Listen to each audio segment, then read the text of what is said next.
It's Monday again. Welcome to the new week. I hope you are refreshed and ready for it. So this is the Moonday check-in.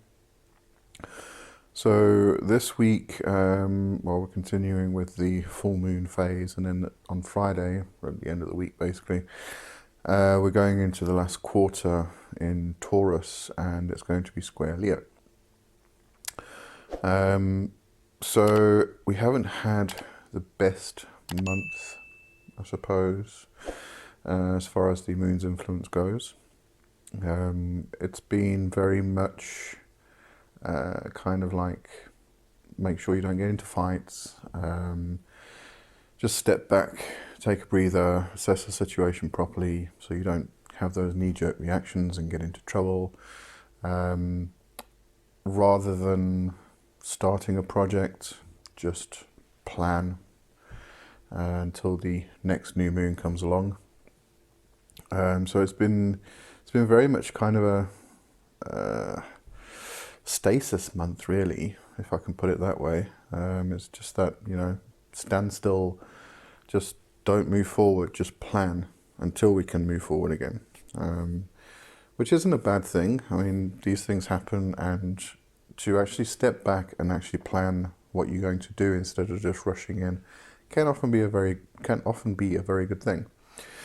So, even when things appear kind of negative, there's still some positive we can find in them.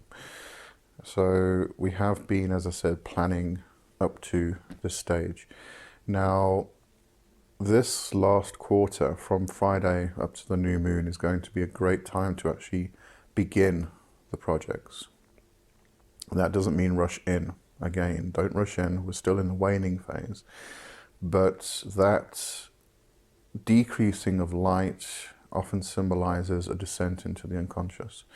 So we have, up to now, we've been planning everything, putting everything into its place, making sure that when we can execute the plan, that we have everything moving properly.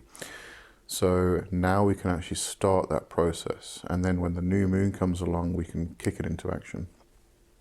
So just get the ball rolling and just start moving in the right direction. And the last quarter of the moon often signifies a turning point or a crossroads. So as I said, we've come up to this point. Now we've hit the turning point. Now we can start planning or start actually putting things into action. And then when the new moon comes along, we can kick off those new projects, really execute them.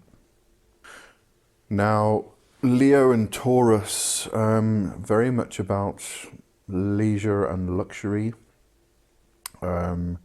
fulfilling all your desires, getting everything aesthetically pleasing, and also at this stage, it's about your home, a lot about your home, your body, your day-to-day routine and things like that. So getting everything in your home smelling nice and looking nice.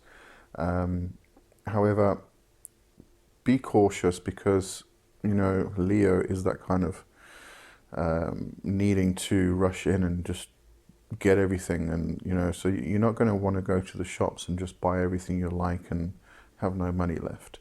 So it really is a case of trying to make that connection between your desires and the outcome of those desires. And really questioning if it's what you really, really need. As I said, don't just, might want to just go and buy all this nice stuff for your home or for yourself, but it could put you in a bit of a financial situation, so negative financial situation. So don't go and do that. That wouldn't be good, especially for your new plans, because you may need some finances to get those new plans going and off the ground. So really, again, take a step back, assess the situation. Do you really need it? Do you not? Your desires are going to want to need it, but it may not actually be necessary. After this is all over, you're going to sit back and look at it and go, why did I buy that? So really just assess everything and just make sure you are buying things that you need and not just because it's pretty. Okay? Also, at this time, great time to get out in the garden. It's very much about health and wellness. Focus on the heart, but really connect with the land, with your garden. You know, I'm going into spring. You may be going into fall, autumn. So just do whatever is necessary in your garden, but connect with the ground.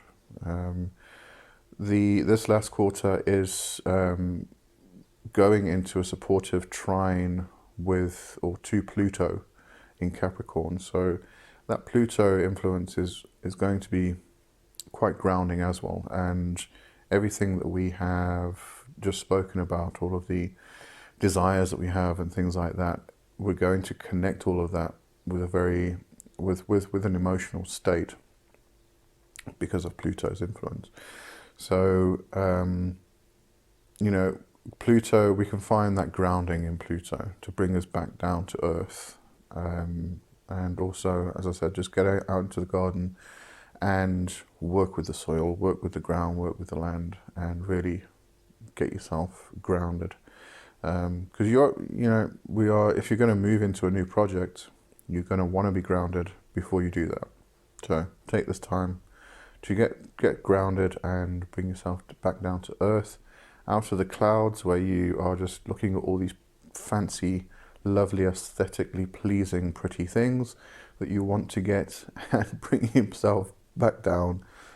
Be practical. All right, and that's it. So, well, I'll see you tomorrow. Otherwise, check out next week's Moonday. Battle to say that. Okay, have a good one. Cheers for now. Bye-bye.